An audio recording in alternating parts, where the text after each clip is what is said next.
Here to discuss the upcoming election, we are pleased to welcome to our desk the nominee of the Republican Party in the 22nd District, Paul Spain, and here to offer his insights. And Paul, it's okay. You got to get on the good side of this guy.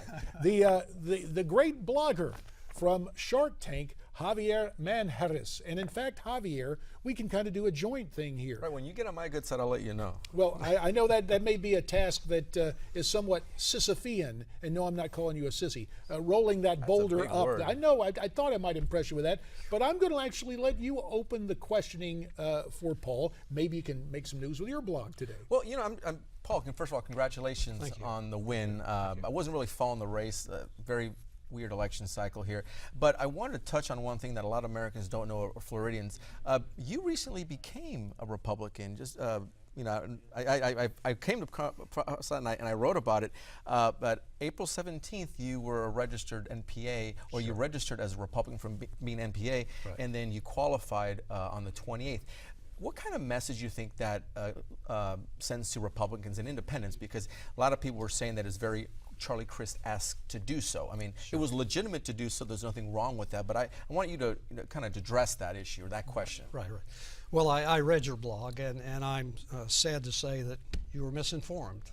Okay. I've been a Republican all my life. I've voted Republican since But the I public was records 18. show. I pulled up. Well, I moved, and what happened is somehow I was coded NPA, and as you can look on the records, I voted in the primary in 2010, and you have to be a Republican to vote in the primary. So somehow that got changed for 90 or 120 days. I went and corrected it immediately, and the folks at the registration office said, well, if we can't read it, we coded NPA. So right, and that's what we went by on the blog. Sure, that it was instead of you were clearly an NPA, and you changed to Republic. But I just want to make that clear. That out. And we had the chance to clear the air on that. Now, let's take a look at some other numbers here, Paul.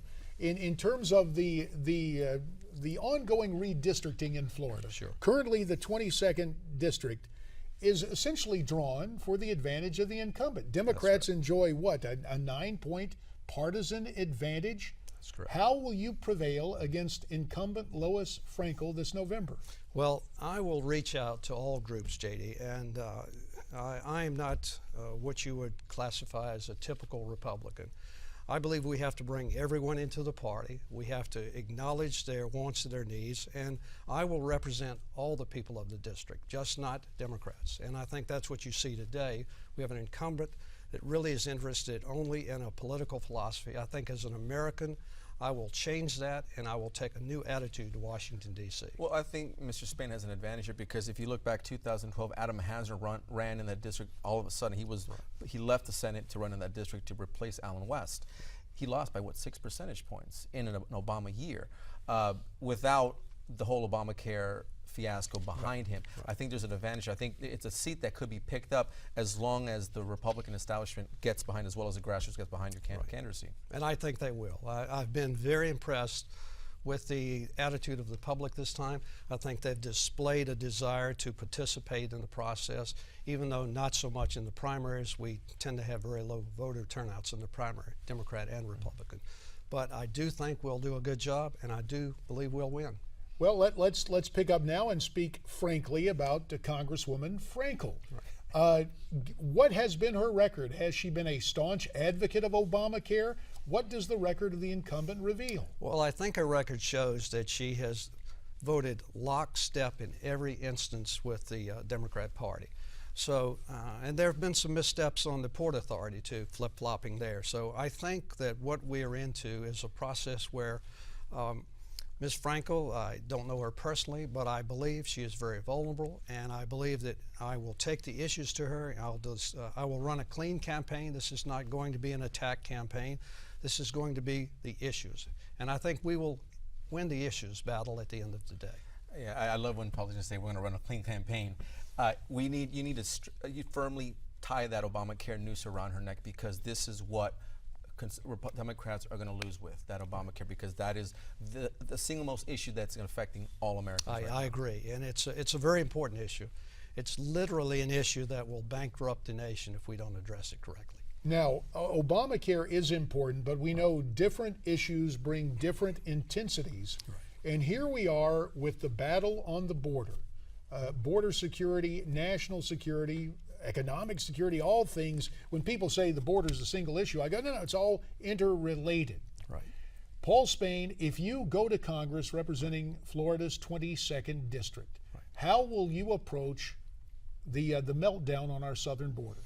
Well, I will approach it in a much different method than the folks are doing it today. I can't understand why people don't want to address the issue fairly, competently, and present a final solution. I think what we have right now is a political solution with one party wanting an entirely new group of voters to participate on their side, being the Hispanic voters. If that follows tradition with other similar groups, 70% of those folks would vote Democrat. So there's a natural polarization in this nation today. You're either a Democrat or a Republican or an independent, which are primarily disgruntled Republicans. So there's very few people that can be influenced by the political field. So what we have to do is address the issue and make sure that it's treated fairly, but with the law. We're breaking the law right now, and I can't understand why no one wants to adhere to the law. Everyone else does, but our federal government does not.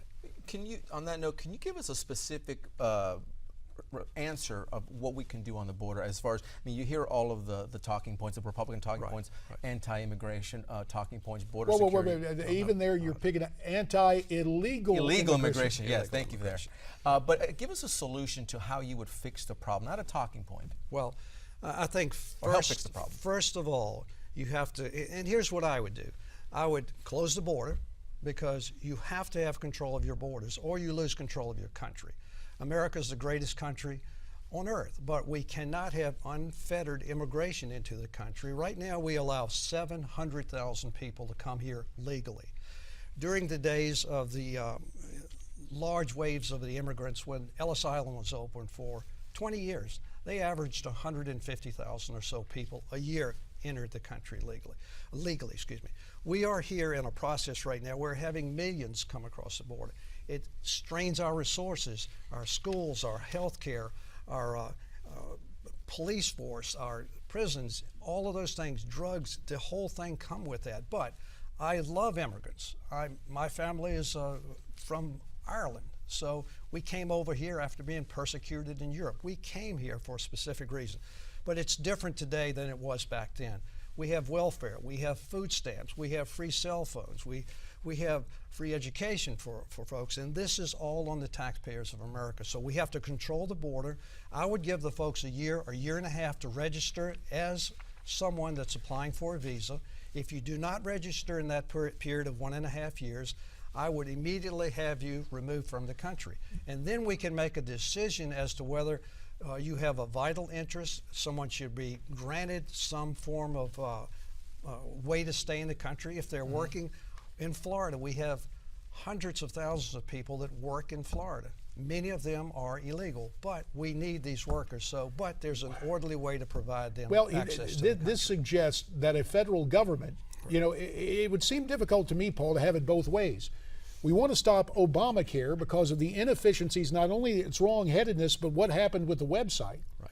Part of the solution you offer is a period of time to grant visas and then process people in an orderly fashion. It would seem to me to be insurmountable, given the incompetence of our federal government to deal with health care, to suddenly expect that same federal government to keep track of those who are here illegally. Well, there's a way to settle that very easily. You contract it out to private businesses. The federal government has to get out of the business of immigration. It's become purely political, and anyone can see that. It's very, very obvious. So we have to get the government out of that. You can be an oversight because they're, after all, in control of the borders, but they need to get out of the business of promoting people to come to our country illegally. What's happened to the 52,000 children and so forth? Nothing. The news media has not said one thing in reference to what's happened in it. They've been disseminated throughout the United States, even in Florida. They're now in our public school system. So the law has been broken once again. We only have a little more than a minute. We appreciate, we've talked about a couple of important issues, Obamacare and illegal immigration. Javier, you've been looking at different races. Right. Even with the nominee right here, give us your take on the likelihood that Paul Spain can become Congressman-elect Paul Spain following the midterm? Well, I would say it's a toss-up right now, and that's my honest opinion, simply because the way the district is structured, the way it leans to the left. But again, if we have the establishment, if we have established Republicans, Tea Party, conservatives, everyone come together and actually turn out the vote, I think there could be an upset in that seat. It could. We saw it. Hazard only get 6% in an Obama year. This is an off-year election where Republicans tend to do better. Paul Spain, very quickly, have you had a chance to talk to the other candidates in District 22? I have, and they are fully supportive of our efforts going forward.